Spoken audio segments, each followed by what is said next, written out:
Hello everyone, कैसे हैं आप सभी। आशा करती हूँ आप लोग अच्छे होंगे, मैं भी अच्छी हूँ। तो ये हम जा रहे थे सगाई में, मतलब जिनकी पहले सगाई थी रोका था, उनकी आज सगाई है, गोद भराई मतलब लड़की की। तो वहाँ पर हम जा रहे हैं। तो ये कालका जी से भी आगे है, दिल्ली में लोधी कुछ ऐसी ही पता नहीं कॉलोनी है कौन सी है, जो कि इतना नहीं पता एड्रेस मुझे। हम वहीं जा रहे हैं लड़की की सगाई के लिए। तो गोद भराई में जाते हैं और उसके बाद फिर आएंगे, दिखाएंगे आपको कि क्या क्या होने वाला है। और बहुत ही अच्छा ब्लॉग होगा, आप भी ज़रूर बने रहिए। और ये हम गाड़ी में हैं, जो कि थोड़ी बहुत रील्स वगैरह बना रहे हैं, जो कि उसमें हम इंस्टाग्राम पे डालेंगे। और कैसी लग रही हूँ मैं, क्या आप ज़रूर बताना मुझे। और कुछ काफ़ी दिन बाद साड़ी पहनूं तो कुछ अलग ही लुक आता है, और अजीब सा भी फील हो रहा था, क्योंकि घर में तो सूट ही सूट पहनते, साड़ी तो इतनी पहनी नहीं जाती। आज काफ़ी दिनों बाद साड़ी पहनी। और मतलब छुट्टी का दिन भी है बेटी का आज का, क्योंकि आज मतलब मुहर्रम था, तो फिर इसलिए छुट्टी थी। तो फिर बेटी ने भी छुट्टी कर रखी थी, हमने सोचा चलो आज घूम भी आते हैं, साथ ही साथ हो जाएगा। तो यहाँ का ये हैगा मतलब कालका जी जाते हुए का रास्ता। तो यहाँ का मतलब यहाँ पे काफ़ी पेड़ पौधे थे, बहुत ही अच्छा यहाँ का था। यहाँ पे पार्क भी बहुत बड़ा था। मतलब किसी टाइम आऊँगी मैं, किसी और दिन फ्री होके, तो फिर यहाँ पे देखूँगी, घूमूंगी ज़रूर, क्योंकि यहाँ पे बहुत अच्छा लग रहा था। और पार्क वगैरह, और यहाँ पे डिज़ाइन वाले मतलब पता नहीं कैसे कैसे डिज़ाइन वाले पौधे और पेड़ थे, जो कि बहुत अच्छा लग रहा था। तो काफ़ी बड़ा गार्डन था ये, और अच्छा भी था। तो मुझे लगा कि कभी आना चाहिए। आज तो खैर जल्दी भी हो रही थी, तो फिर लेट भी हो चुके थे इस टाइम पे। तो यहाँ पे लेट भी हो रहे थे, क्योंकि 4 बजने वाले हैं और वहाँ पर फंक्शन शुरू हो गया है। क्योंकि वहाँ का एड्रेस हमें इतना ठीक से पता नहीं चल पा रहा था, और यहाँ पे हम पहली बार ही आए थे। तो फिर यहाँ से थोड़ा सा यू टर्न लेने से और उसके बाद थोड़ा सा आगे चले गए थे। तो वही है ना कि जो रास्ते पता नहीं होते, तो उसके साथ कहीं ना कहीं कुछ ना कुछ गड़बड़ हो ही जाती है। एड्रेस पूछ तो रहे थे बार बार सभी से, लेकिन फिर भी इतना कंफर्म नहीं हो पा रहा था, समझ नहीं आ रही थी। तो थोड़ा सा रास्ता मतलब गलत हो गया था। तो फिर अब बस सही ढंग मतलब रास्ते पे पहुंच चुके हैं। अब बस फटाफट से फास्ट ही हम वहाँ पे पहुंचेंगे। उसके बाद फिर आपको दिखाने वाले हैं कि क्या हो रहा है, और कैसे कैसे गोद भराई हो रही है, और क्या मैं देने वाली हूँ, और सभी क्या दे रहे हैं। तो बहुत ही अच्छी गोद भराई होगी, और आप भी ब्लॉग में बने रहना। बहुत ही इंटरेस्ट बिल्कुल ब्लॉग होने वाला है, और मज़ेदार। कि मतलब एक लड़की की शादी होती है, तो उसके बाद कैसे उस टाइम पे क्या क्या लोग करते हैं, क्या क्या रीति रिवाज होते हैं, उसी हिसाब से शादी होती है। और उसके बाद फिर एक लड़की की शादी के बाद लाइफ कितनी सब कुछ बदल जाती है। तो कभी हमारे साथ भी ऐसी हुआ था, और आज उस लड़की की शादी है, तो मतलब सगाई है, तो कैसा होगा और किस तरीके से, क्योंकि आज ससुराल वाले जाएंगे। और उसके बाद कहते हैं ना कि वो जिस लड़की के ऊपर होता है उसके दिल को ही पता देता है, और उस माँ बाप को मालूम देता है जिसकी बेटी विदा होके किसी और के घर जाती है। तो कहते हैं ना अपने बच्चों को इतना बड़ा कर लो, उसके बाद फिर किसी और के लिए मतलब शादी करके फिर किसी के और घर भेजो।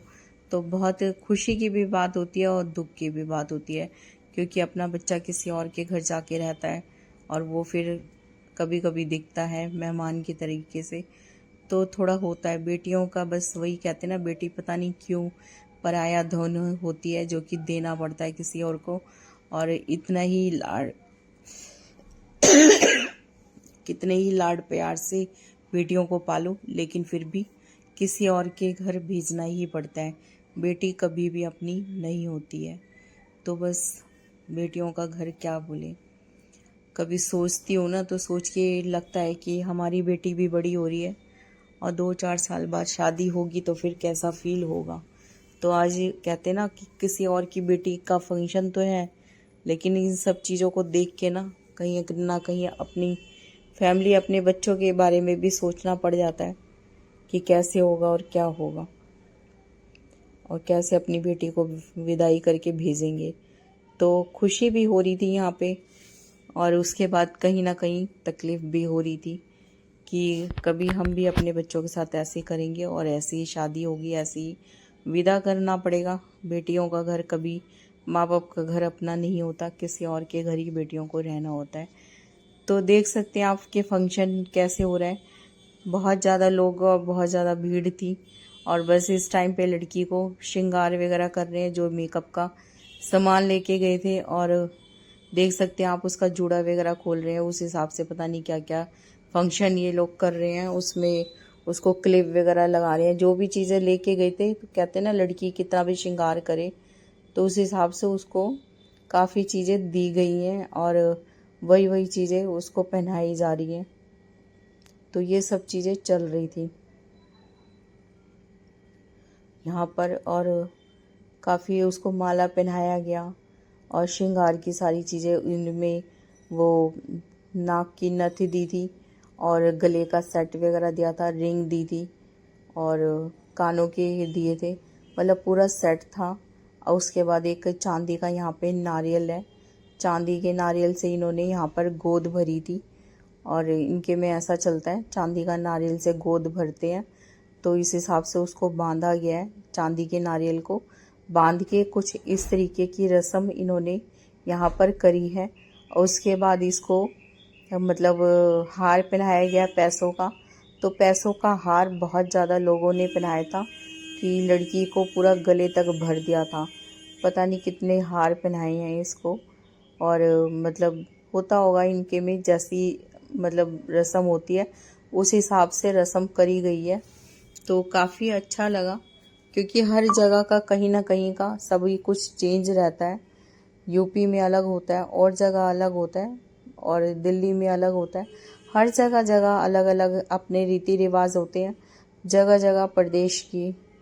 क्योंकि यहाँ पे इन्होंने पहले श्रृंगार उसको किया, उसके बाद लहंगा जो पहना हुआ है लड़की ने वो ससुराल की तरफ से आया हुआ है। और उसके बाद सेट दिया है, कान के दिए हैं, नाक का दिया है, चांदी का वो दिया है। अब इसको यहाँ पे बर्फ़ी खिला रही हैं, मुंह मीठा कर रहे हैं। और उसके बाद उसको हार पहनाया गया है और पैसों का हार पहनाया।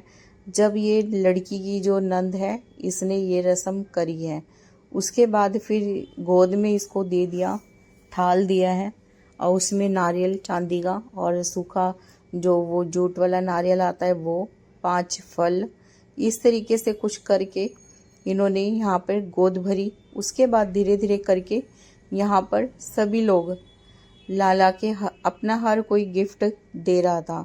तो कोई कुछ दे रहा था, कोई कुछ, कोई साड़ी दे रहा था, कोई मिठाइयाँ दे रहा था। तो कुछ इस तरीके से यहाँ पर गिफ्ट दिया गया।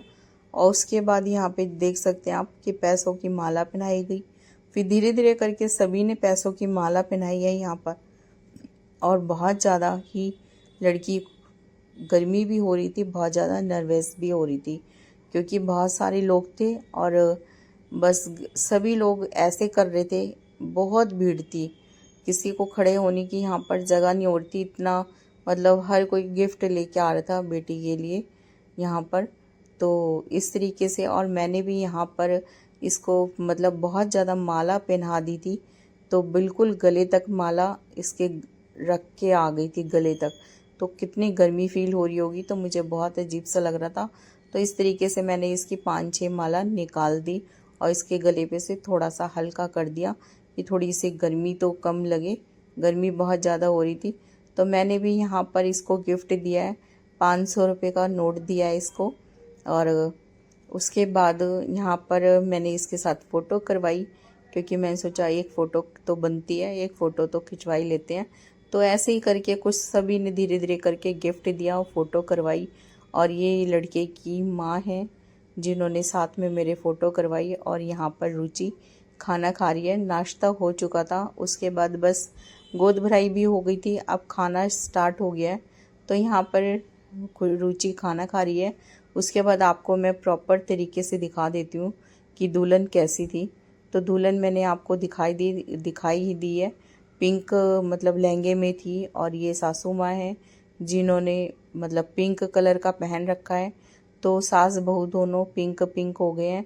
और ये मेरी फ्रेंड्स हैं जो कि मैं इनके साथ फ़ोटो करवा रही हूँ, तो आप देख सकते हैं। और ये दुल्हन है और दुल्हन के साथ में छोटी सी बच्ची, ये भी फ़ोटो कराने के लिए आई है।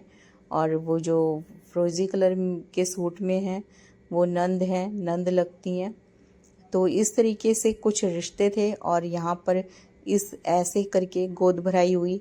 तो सभी जगह अलग अलग तरीके से होती है सगाई वगैरह। और इस ऐसे हम मैं फ्रेंड के साथ फ़ोटो करवा रही हूँ और रुचि भी है साथ में। तो बस ऐसे ही फ़ोटो हो रही है। और उसके बाद बस थोड़ी सी मौज मस्ती हुई, क्योंकि गर्मी का टाइम था, बहुत ज़्यादा गर्मी भी हो रही थी। तो कुछ अलग अलग जगह जाओ, अलग अलग के हिसाब से रीति रिवाज होते हैं, अलग अलग हिसाब से सगाई होती है। तो ऐसे ही शादियों में भी कुछ रस्म होती है। ब्लॉग कैसा लगा अपना फीडबैक ज़रूर देना।